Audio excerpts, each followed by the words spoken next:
Cade Cunningham has showed the Pistons and their fans many things. He's shown that he's probably their franchise player, their franchise cornerstone. He's shown that he has the maturity of like a 10-year player. All those things. But there's something else that he's been showing the Pistons and their fans, not just last night, but over the last few weeks that I don't think we've seen from a Piston in my history of watching them. We'll talk about that in today's episode of the Locked On Pistons podcast. You are Locked On Pistons, your daily Detroit Pistons podcast. Part of the Locked On Podcast Network, your team every day. Johnson with 1 second to go. What's the deal? Welcome back to another episode of the Locked On Pistons podcast. This episode is brought to you by BetOnline. BetOnline has you covered this season with more props, odds, and lines than ever before. BetOnline, where the game starts. Per usual, I am your host, Kuka Hill. You can find me over on Twitter at Kuka Hill. I want to thank you guys for making Locked On Pistons your first listen of every single day. We are free and available on all your podcast platforms. And if you have not already, head to our YouTube channel. I have a big announcement. We finally crossed over 2,000 subscribers. Just a few months ago, we had crossed over 1,000 subscribers. We put a new goal of 2,000 subscribers. We crossed that in just a few short months. Let's try to get to 3,000 subscribers now in a few short months as well. Let's continue to climb and climb and climb. Continue to show Locked On. We're the best and fastest growing fan base at the Locked On Network. So again, head to the YouTube channel at Locked On Pistons. Hit that subscribe button. I'd really appreciate it. So last night was a lot of fun against the New York Knicks. The Pistons did lose 102-100, but they did have some fun things happen in this game. And really, last night was just a hectic night in general for like not just sports, but just like everywhere, man. Will Smith slapped Chris Rock, and that like dominated everything. Like everyone stopped talking about the Pistons. No one talked about the fact that the Lakers blew a 20-point lead. No one talked about anything else that happened. Like this has just been a wild like past 24 hours, man. So I'm sure some of you guys are listening to this, but really have like a thought in the back of your head like, damn, did I really see what I saw yesterday? But we'll talk about the Pistons. We'll keep it just Pistons related. But this has been a crazy 24 hours. But Cade Cunningham, he has shown that he's probably the rookie of the year. I think he's the rookie of the year. I think he's proven that he's the best rookie in this draft class easily. I think he's the most important rookie in the draft class, obviously. He's shown Pistons fans that he's probably their franchise player. He's shown the front office that he's their franchise cornerstone. He's shown that he has the maturity level like a 10-year vet. He knows how to act with his teammates. He knows how to uplift his teammates. He knows how to talk to the media. He knows how to talk to his teammates. He knows how to uplift the community. We've talked about many times on the podcast how him and his camp, we talk about Aston, his trainer, all the time. They know how to uplift the community. Everything about Cade, he's shown Pistons fans and the front office and their organization. It's just great things about him. Nothing but great things. He's shown that he is incredibly talented. He knows how to make his teammates better. All those things. All those things he's shown the Pistons fans over the course of this season that he is everything worth of that number one overall pick, and he has been great. However, there's been one specific thing that he's shown over the last few weeks, really even going back, maybe I think probably the start like a month and a half ago or so, and it really was on display last night against the New York Knicks. But again, he's been showing this over the past month or so, and it's the fact that he's showing that the Pistons, not only do they have a number one overall pick, not only do they have like a potential star in the making that they haven't had since, they had Blake, but they had the trade for Blake. When's the last time the Pistons drafted a star? Are you going all the way back to Grant Hill? So not only is he showing that this may be like the first time since then that they've drafted a star with one of their draft picks, but also he's showing that he may be a type of player that I don't think the Pistons have had since I've been watching. Now, I know some people will talk about Chauncey Billups, but I've told you guys many times in the podcast, I was like 7 years old when all that was going on, and I can't remember like a lot of things about that, so I don't count them. I count probably since like 2010, 2011, when I can actually remember watching games day by day. And what Cade has showed is that he could be potentially an absolutely elite three-level scorer. The Pistons have had, let's go back to Blake Griffin. Blake Griffin came to the team. This was in the midst of him creating his outside shot. He was shooting really well from outside, and he was able to finish within the paint. But in between game, he didn't really have that in between game, which was fine. Blake was great when he was here in that 18-19 season, from just shooting from beyond the arc, creating for others, and getting to the rim, either dunking it, laying it up, or drawing fouls. But he didn't have that in between game. Again, that's not necessarily a criticism. He just didn't have that. You go beforehand, who was the next best scorer for the Pistons? You had Reggie Jackson, who was fine, but he wasn't really great at any of those things. He was okay and nice at some of those things, but not really great to where you'd call him a three-level scorer. I guess maybe the closest you would say is Tobias Harris when he was with the Pistons, but I wouldn't say Tobias was really that great at creating his own shot like that and scoring from all three levels, especially I would say around the rim. And when he was with the Pistons, Tobias wasn't that great of an outside shooter. That more so came after he left the Pistons. His final season in Detroit is when it really started taking off. But really, when he left Detroit, that's when his three-point shot started really becoming part of his game. But outside of that, I really don't think the Pistons have had a guy like Cade who will be able to score from all three levels extremely efficiently. And hopefully, as he continues to gain more experience in the league, refs will start blowing fouls for him. I mean, last night he had 2 foul calls early. He got 4 free throws in the first quarter, then get free throws right anytime after that. Didn't get a single call after that. It's ridiculous. But he showed last night there was he feasts in the lane. He feasts on these little mid-range pull-ups when teams are playing drop coverage against him. He gets guys on his back. He puts them in jail coming off the pick and roll and just pulls up from that high post area. He absolutely loves that shot, and he's been sinking it really, really at a high percentage over the last few months. It's a crazy turnaround for Cade because at the beginning of the season, you guys will remember, we were talking about how he was relying too heavily on his outside shot, and he needed to mix it up and try to get to the rim more, try to get in that mid-range area, try to get closer to the rim, draw fouls, make life easier on him. And that was like the first 3 weeks of the season. And then after that, now he doesn't even really attempt threes that much. He had 2 attempts yesterday, and they really weren't even attempts he probably really wanted to take. I feel like one of them was really uncomfortable. He didn't really even want to take the three. And he's passing up open threes or open pull-up threes, deciding to rather get to the rim all the way, try to draw contact, and settle for mid-range. It's completely flip-flopped over the first 4 weeks of the season, first month of the season for him. He went from relying too much on his outside shot to completely flipping that and just living in the lane and really feasting off that. And that's really led to how well he's played. He's literally feasting in the restricted area on pull-ups and getting all the way to the rim. So imagine when he's able to put all that together with his pull-up 3 arsenal. If he's able to do all that, the Pistons are going to have one of the best 3-level scorers in the entire NBA. And this will be my last point. I know a lot of people always talk about the mid-range. Oh, the mid-range is dead. Analytics hate it, blah, blah. That's not the case. Let me just give you guys a little lesson. I had a few people talking about, well, this is a bad shot. You don't really want all that. Let me give you guys a teaching lesson real quick. Analytics do not say the mid-range shot should not be taken.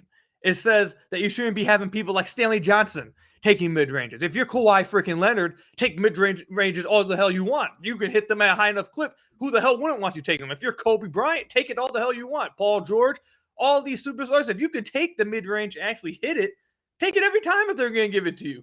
No one said, the analytics do not say do not take a mid-range shot. If you can hit a mid-range shot, take it. But if you suck at shooting, you'd have a better chance of just taking outside shots and spacing the floor and hitting a 3 than you would at hitting 35% of long 2s.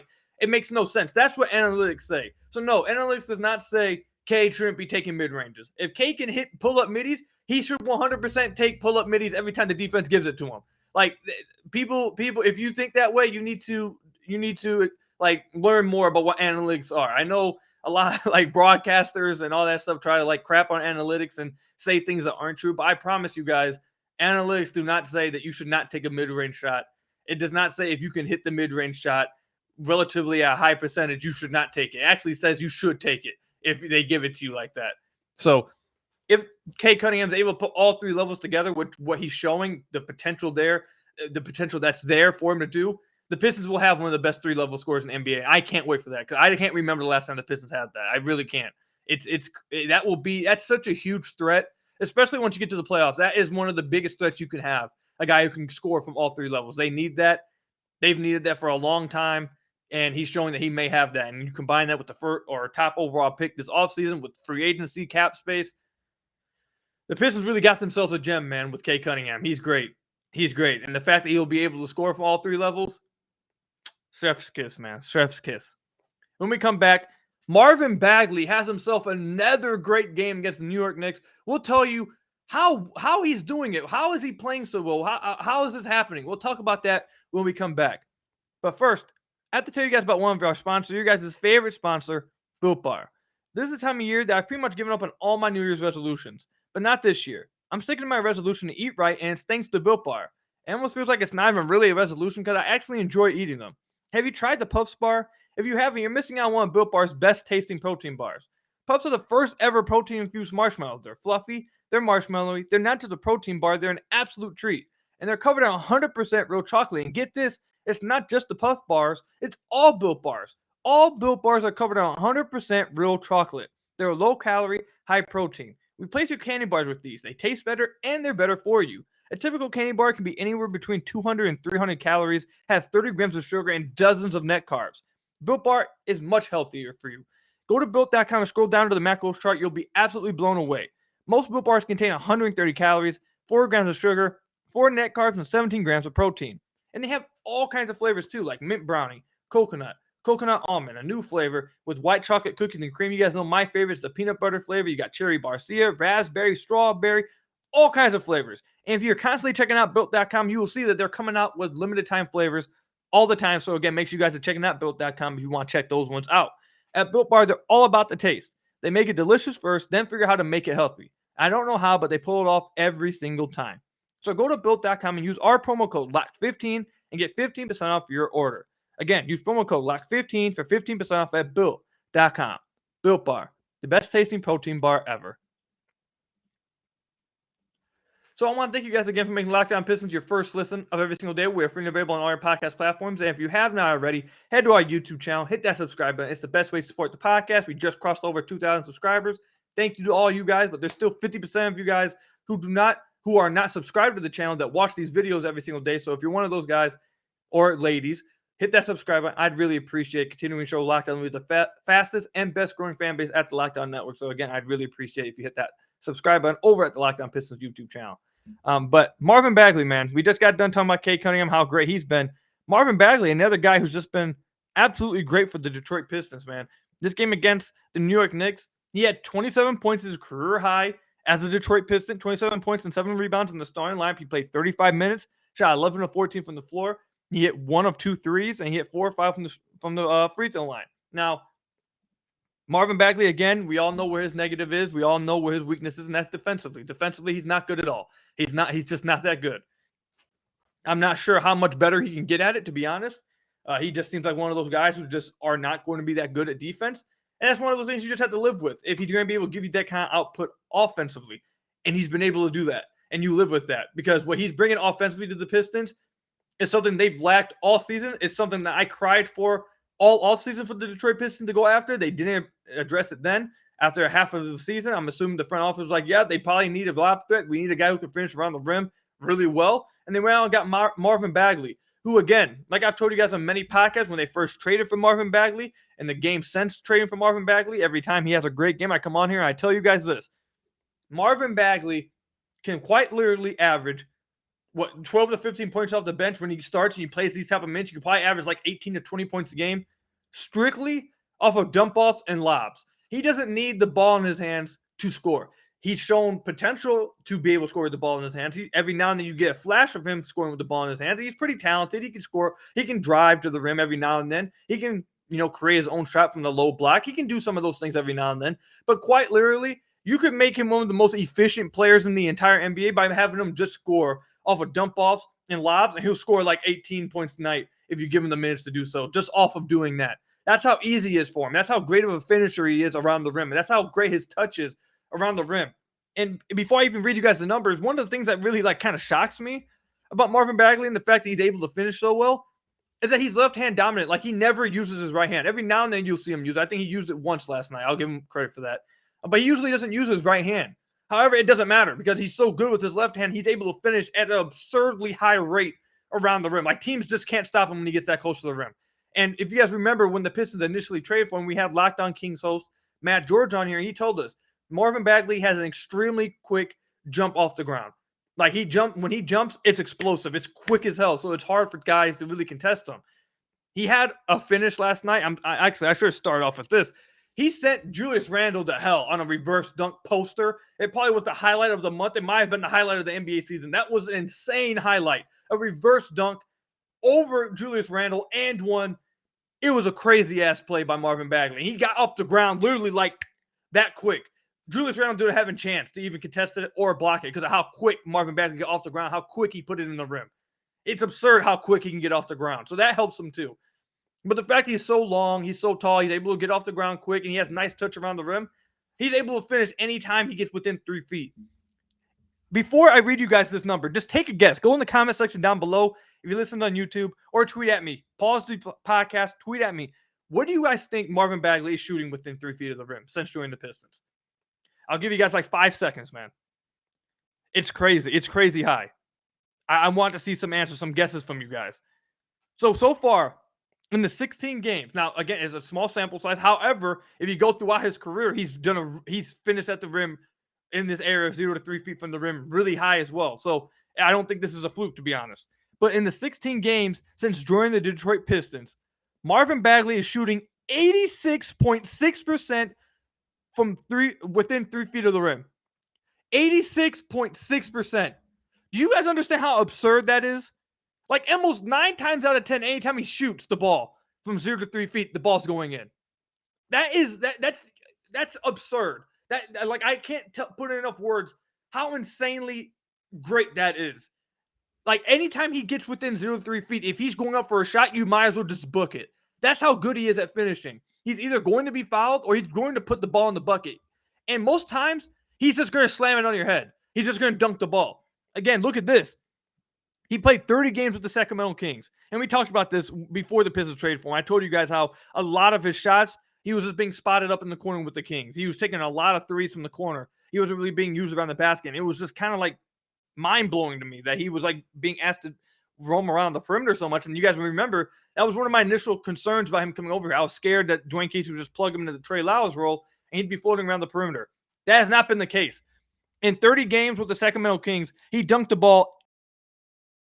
In 16 games with the Pistons, he's already dunked 30 times. 16 games, 30 times. That would be like on pace for like 120 dunks in a season. The Pistons, I have to give Dwane Casey an insane amount of credit for this. Now, some of you guys out there may say, well, this is like common sense. You should automatically be doing this. Well, the Kings weren't doing it, so obviously it wouldn't have been that much of common sense. The Kings weren't doing it. Dwane Casey brought Marvin Bagley in, and he's used them incredibly well. He's put him around that rim. Now, sometimes he's been around the perimeter. And I don't have a problem with him being out in the perimeter trying to space things out when he's with Stu on the floor. One of them has to at least try to. I really don't like that pairing at all. But if they're going to be out there, someone has to try to space the floor sometimes. And he has hit like a few threes from the corner spot. I don't really have a problem with him taking the corner three if they leave it off. That's the one shot I will give him. Anywhere else, I don't really like him taking. But either way, the majority of his time, like 90% of Marvin Bagley's time, has been around the rim, has been used in pick and rolls, has been used in lobbing the ball in the pick and roll, has been used in lobs off the dump off in the dunker spot. Some of them have been up dump offs in the dunker spot. Offensive rebounds, putbacks. He's been put in a tremendous spot to succeed for the Detroit Pistons, and that's credit to Dwane Casey, and even more credit for Marvin Bagley to be able to succeed this well around the rim. Again, 86.6% from within 0 to 3 feet. That is just, it's crazy. It's just wild. Incredibly wild. Marvin Bagley's been legit, man. He's been legit. He's been a great player offensively for the Detroit Pistons. He's been exactly what they need offensively. Now, moving forward, I'm not sure he can be a starter for the Detroit Pistons just because of how bad his defense is, and especially with how top heavy or how big heavy this upcoming draft is. I'm assuming the Pistons are likely going to draft the big guy in this upcoming draft, and they seem to really like Stu. I don't know if they would. I think he's honestly been better than Stu since coming over here. I know Stu's much better than him defensively, but I really do feel like just the offensive threat that Marvin Bagley brings and the finishing around the rim, the lob threat, all that kind of stuff, I think that impacts the game more than Stu's defense has. But either way, I don't think either of those are probably going to be starters for the Pistons moving forward. I think the Pistons are probably going to want to go a different route with the starting 4 or 5. However, I don't think that doesn't mean Marvin Bagley should be a key piece coming off the bench, getting like 25 to 30 minutes a game. Like, that should be the case for him. I just don't know if you can start him with how bad his defense is, because you probably would want him at the 5, and he's not good enough to play defensively at the 5. And if you put him at the 4, he's still not that great defensively, and also he can't really space the floor for you too. Now, if you get a 5 who's able to cut, like, this would be the perfect scenario for Marvin Bagley, and we'll move on. The perfect scenario for Marvin Bagley is if you put him next to a guy like Al Horford, a guy who's able to space the floor, cover his defensive efficiencies, and let Marvin Bagley roam around the rim and be able to guard his dude, whatever. Like, you'd need a guy that great, like prime Al Horford, to put next to Marvin Bagley. Now, if the Pistons are able to get someone like that in the draft, someone you can put at the 5 who's able to guard the bigger guys, play really good defense, interior defense, hold the rim down, and also on the other rim, allow Marvin Bagley to play around the rim. Like, there's definitely a tandem out there that you could make work. It's just that those guys are so few to find. Like, those guys are legitimately like all NBA type players. Like, those guys just don't grow on trees. Now, some people may say Chet Holmgren could fit that kind of description. I don't know. We'll see. But I don't know if Marvin Bagley's future with the Pistons is as a starter, but either way, it doesn't matter. Like, coming off the bench, he could be an incredible sixth man, and it would be a great piece for the future. Either way, Bagley's been great for the Pistons offensively, another great against the Knicks, and everyone needs to say their prayers for Julius Randle, because I don't know if he's alive right now. We need to go check up on him. We need to hear about him. I think he might be in the hospital recovering from what Marvin Bagley did to him underneath that rim yesterday. When we come back, we'll talk about some of the other things we saw in this game against the New York Knicks. But first, let me tell you guys about another one of our sponsors, our newest sponsor, NBA Top Shot. NBA Top Shot is the official licensed NFT of the NBA. Connect with the community of hundreds of thousands of NBA fans as natural progression of fantasy sports, a way to upgrade your experience as an NBA fan. This is the future of what an NBA fan looks like.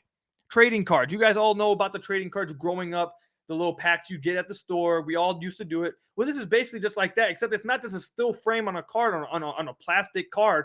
You got live moments playing out for you digitally.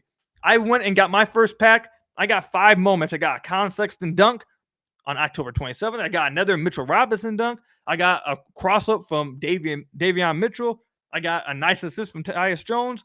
And I got another dunk from Dorian Finney-Smith. Now, hopefully, I'm able to get like one of these moments from a Piston player. But still, you can collect all these. They go into collections. Heck, you guys can compare it. If you guys play 2K or My Team, you guys compare it to that. It's literally just like collections. You can put them into collections. You get rewards for the collections. I know a lot of you guys out there have to be 2K My Team guys. This is essentially just like this. You can use it in all kinds of different ways. It's a new future of being an NBA fan. The investors for NBA Top Shot include Michael Jordan, Kevin Durant, not to mention Will Smith, which is a funny guy to bring up now. But there are also a lot of NBA players in the community like Tyrese Halliburton, Cole Anthony, and Harrison Barnes. I hear people ask all the time, why would I buy a highlight when I can just watch it on YouTube for free? Well, I would ask you, why play My Team? You can just watch someone on My Team on YouTube play with the card for free. Same thing. You'd like to own it. You'd like to have it. You'd like to call it yours. You'd like to be able to use it wherever you want. It's the same thing. If you were to tell someone in 1916 that your piece of cardboard with Babe Ruth's face on it would be worth millions in one day, everyone would think you're just crazy.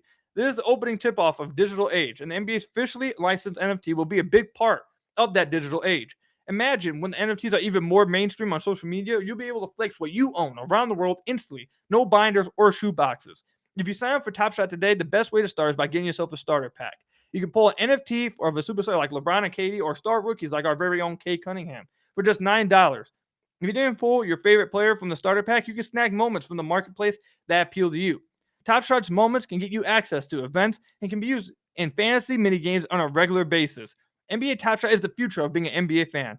Own officially licensed rare NFTs of the greatest moments from NBA history. Sign up today at lockedon.nbatopshot.com. Then let me tell you guys about another one of our sponsors, Rock Auto. With the ever-increasing numbers of makes and models, it's now impossible for your local chain auto parts store to stock all the parts you need. Why endure often pointless and seemingly intimidating questioning like, is your Odyssey an LX? And wait while the person behind the counter orders the parts on their computer, choosing the only brand their warehouse happens to carry. You have computers with access to rockauto.com at home or in your pocket using your phone. Save time and money when you're using Rock Auto. Why choose to spend 30%, 50%, even 100% more for the same parts from a chain store or car dealership? For example, a Honda Odyssey fuel pump is $353 from a chain store, but just $216 from Rock Auto. Rock Auto is a family business full of serving doing-it-yourselves for over 20 years. Rock Auto prices are reliably low for every single customer. They have everything you could ever need: brake parts, tail lamps, motor oil, and even a new carpet. Go explore their easy-to-use website today to find the solution for your auto part needs. Go to rockauto.com right now and see all the parts available for your car or truck. Right, locked on in your How Did You Hear About Us box so you know that we sent you. Amazing selection, reliably low prices, all the parts your car will ever need. rockauto.com. So I want to thank you guys again for making Locked On Pistons your first listen of every single day. We're free and available on all your podcast platforms. If you haven't already, head to our YouTube channel, hit that subscribe button. I'd really appreciate it. Best way to support the podcast, all that good stuff. You guys know all about that. Make sure you guys go do that for me. But yeah, last night against the New York Knicks, it was definitely a tough loss. Cade Cunningham had a chance at the end of the game to tie the game and send it to overtime, but Alec Burks played just tremendous defense on him, was able to strip him of the ball as he was going up for his pull-up mid-range shot. But it is what it is. A tough loss. The Pistons probably need all these losses, if you want to be honest. Competitive losses just like this to help move their odds up in the lottery. You probably take these losses at this point in the season. It's what's best for the bigger picture for the Detroit Pistons. So I don't think anyone's really sweating it right now with that loss last night. Definitely was a tough way to lose, but I don't think anyone's really sweating it. Last night was a tough game for the players off the bench. Kelly Olynyk didn't have a good night. Ronnie Magruder has been really struggling over the last few games after looking like Steph Curry for a few weeks out there. I feel like it's looking like he's finally falling back to earth, which was expected to happen at a certain point. Frank Jackson's taking his time trying to get back accustomed into the bench role he was in. He's really struggling as of late. He was shooting 2 of 7 last night. Braxton Key had 4 of 7. The new 10-day guy. He was able to get 9 points, but there's nothing there. Don't get hyped up over those 4 or 7 points. Those points weren't very convincing, and he hasn't shown much. So I wouldn't think too much. I would assume that once this 10-day contract expires, that would be the end of that. But Killian Hayes, another guy that we're going to get to real quick off the bench. I told you guys that it's not always going to be 13 points, 15 points off the bench when he's playing aggressive. He was going to come back down. He's going to have a struggle game. It was probably going to be another game of 3 of 9, 3 of 10 shooting. He'll have another 4 of 11 night. And yesterday was one of those nights. He was 3 of 9 from the floor. He finished with 6 points, 6 rebounds, 2 assists, and a steal. Definitely wasn't great last night. There was a few drives, and I've already been tweeting out the videos of it. So if you want that kind of content, live videos to see me describing it, make sure you have to follow me on Twitter at Kookie Hill. But there was a few drives. Specifically, there was one that I'm really going to point out, and it's going to be a bigger point I make here. There was one drive he had. He took R.J. Barrett to the rim, coming down the left side of the middle lane of the restricted area. He beat R.J. Barrett off the dribble. He gave him a cross to the left, and he beat R.J. off the dribble. R.J. did foul him. He did. He bumped him. But after he bumped him, he saw that Killian was still, he had a step on him, and R.J. basically conceded the bucket. After he gave him contact, he kind of moved back a little bit. And Killian basically had the scoop layup right there at the rim. However, anytime Killian gets contact, he falls away from the rim. And here, instead of just taking the wide open scoop layup that he has, he falls away from the rim and misses the shot. Now, there's 2 things I want to point out about this. One, he needs to one of the things that Killian has to get better at this offseason, it has to be a big point of emphasis if he's going to make it in the league, is that he has to stop fading away from the rim. He just has to stop doing it. There's times when you get bumped off balance and you will fall from the rim. Sometimes like that, okay, I get it. But in situations, there's been far too many situations that I've pointed out this season where, it looks like he may be covered, but he has a step on his guy, and if he just goes for a scoop finger roll at the rim, if he goes through it and goes to the rim, he has a wide open lip every time. Killian, my concern with Killian isn't the fact he can't beat guys off the bounce. I see him consistently beat guys off the bounce.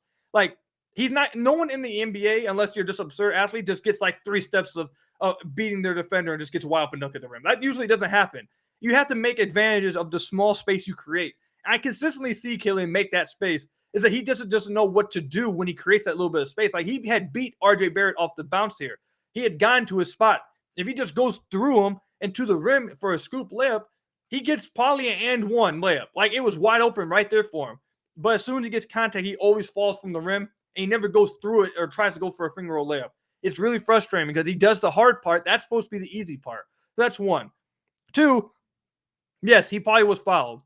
But what Killian has to learn, and this probably goes for Cade too, and a lot of other young guys on the team or across the league, whatever, whether it's fair or not. Fair is a place where you judge pigs.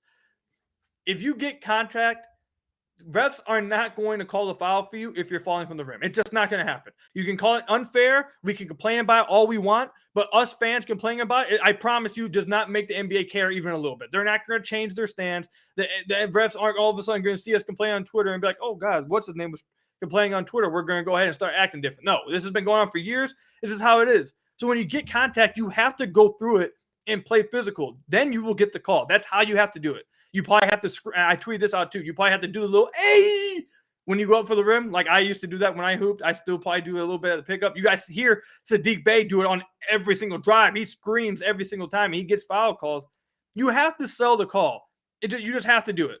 It sucks. It's unfair, but that's just what you have to do. That goes for Killian, Cade. It goes for Marvin Bagley. It literally goes for everyone. You have to sell the foul call. You have to do the little head whips backwards.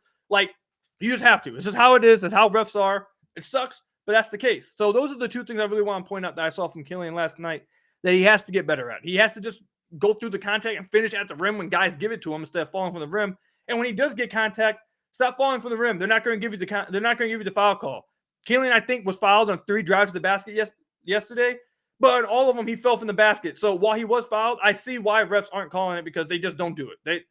If you fall from the basket, they don't call the foul. It is what it is. It's unfair, but who cares? I mean, we can't change it, so you have to adjust. You just have to, and that's something that I think Killian really needs to improve on. I'd like to see him get better at it as the season ends with like the 8 or so games left, but also in the offseason going into the next season. I think that's something that a lot of guys can improve on, and not just Killian, but Cade too. Need to sell the contact a little bit more, learn how refs are because they're unfair and you have to adjust to that.